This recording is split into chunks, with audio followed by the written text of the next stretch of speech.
വളരെ പ്രധാനപ്പെട്ട ചില ചൂടുള്ള വാർത്തകളിലേക്ക് നമ്മൾ കടക്കുന്നു.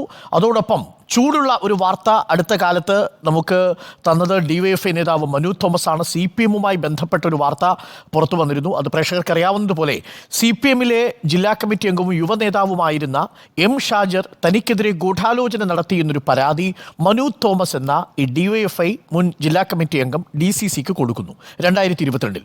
പാർട്ടി അത് അന്വേഷിച്ച് നടപടിയെടുക്കും എന്നാണ് മനു തോമസ് കരുതിയത്. ഒരു ഏകാംഗ കമ്മീഷനെ നിയമിച്ചു. പക്ഷേ അതിനുശേഷം ആ കമ്മീഷൻ ആരോപണം തള്ളിക്കളയുന്നു. പിന്നീട് സംസ്ഥാന കമ്മിറ്റിയുടെ ശ്രദ്ധയിൽപ്പെടുത്തുന്നു.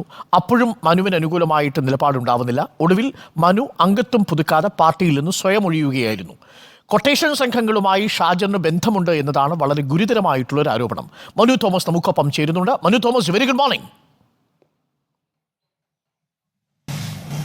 Good morning. മനു സഖാവ് മനു തോമസ് ആയിട്ട് തന്നെയാണോ ഇപ്പോൾ സംസാരിക്കുന്നത്?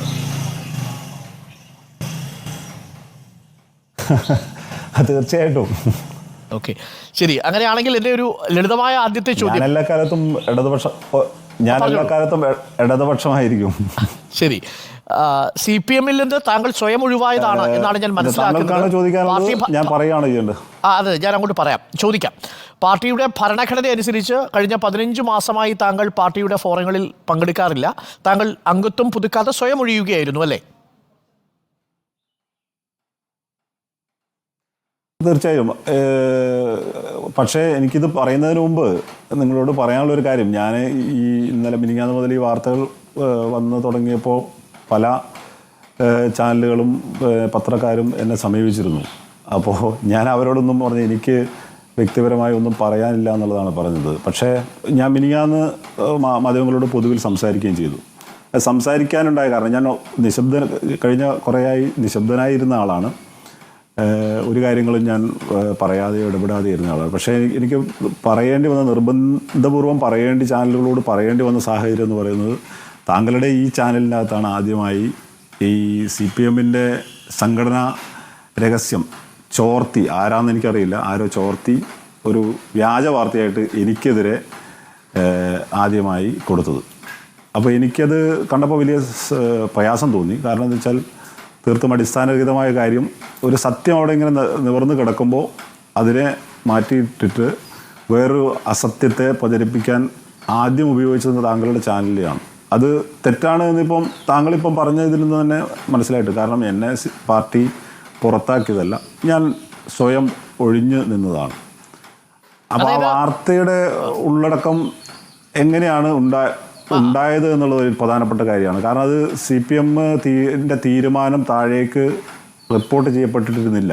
ഇപ്പോഴും റിപ്പോർട്ട് ചെയ്യപ്പെട്ടിട്ടില്ല എന്നാണ് ഞാൻ മനസ്സിലാക്കുന്നത് സംഘടനയ്ക്കകത്ത്. ആ ജില്ലാ കമ്മിറ്റിയുടെ ഒരു തീരുമാനം എങ്ങനെയാണ് ചാനലുകൾക്ക് കിട്ടിയതെന്നും അത് എനിക്കെതിരായി ഉപയോഗിക്കാൻ എങ്ങനെയാണ് സാധിച്ചതെന്നും, അപ്പോൾ എനിക്കെതിരായിട്ട് പ്രവർത്തിക്കണമെന്നും എനിക്ക് ഉണ്ടെന്ന് പൊതുസമൂഹത്തിൽ വരുത്തി അതിൽ സന്തോഷം കണ്ടെത്തുകയും ചെയ്യുന്ന കുറച്ചാളുകളെങ്കിലും ആ സംവിധാനത്തിൽ ഇപ്പോഴും ഉണ്ട് എന്നുള്ളതാണ് ഞാൻ കരുതുന്നത്. അതുകൊണ്ട് മാത്രമാണ് ഞാൻ ചാനലുകൾക്ക് മുമ്പിൽ ശരിയാണ് മനു പറഞ്ഞതുപോലെ മനുവിനെതിരെ ഒരു ഗൂഢാലോചന നടന്നു എന്നതാണ് മനു പരാതിയിൽ പറഞ്ഞിരുന്നത്. ഇതൊരു വ്യക്തിയാണോ, ഒരു കൂട്ടം വ്യക്തിയാണോ? സ്ട്രെയിറ്റ് ആയി ചോദിച്ചാൽ M ഷാജർ മാത്രമേ ഉള്ളൂ? അതല്ല, ഷാജറിനെ അനുകൂലിക്കുന്നവരും CPM-ന്റെ ജില്ലാ കമ്മിറ്റി? അതൊരു സൈന്യം കണക്കെയാണ്. എനിക്കെതിരെ ഒരു സൈന്യം കണക്കെയാണ് അവർ ബോധിക്കുക. അവരിപ്പം ഇന്നലെ എന്നെ പുറത്താക്കിയെന്നുള്ള നിങ്ങളുടെ വാർത്തയെ അവലംബമാക്കിക്കൊണ്ടാണ് അവർ ആഘോഷിച്ചുകൊണ്ടിരിക്കുന്നത്. ഇപ്പോൾ അത് വെച്ചുകൊണ്ട് അവർ പലതരത്തിലുള്ള ട്രോളുകളും ഇതൊക്കെ നടത്തിക്കൊണ്ടിരിക്കുന്നുണ്ട് പല സ്ഥലത്തും. ഈ കൊട്ടേഷൻ തലവന്മാർ, അതിൻ്റെ ഫാൻസുകാർ എല്ലാം, അതൊരു ആർമിയാണ്. അത് വളരെ ഗുരുതരമായ ആരോപണമാണ്. ജില്ലാ കമ്മിറ്റിയിലടക്കം ആ ആർമി, കൊട്ടേഷൻ സംഘങ്ങളുമായി ചേർന്ന് പ്രവർത്തിക്കുന്ന പാർട്ടിയിൽ ഒരു ആർമി, ഒരു സമാന്തര സൈന്യമുണ്ട്, അല്ലേ? തീർച്ചയായും. അതും നേരത്തെ ഭയങ്കര സജീവമായിരുന്നു. ഇപ്പോൾ അതിന് എത്രമാത്രം ശക്തിയുണ്ടെന്ന് എനിക്കറിയാം. പക്ഷെ എന്നാലും അവർ കിട്ടുമ്പോഴൊക്കെ, സ്ഥലം കിട്ടുമ്പോഴൊക്കെ അവരത് നല്ലതുപോലെ ഉപയോഗിക്കാറുണ്ട്.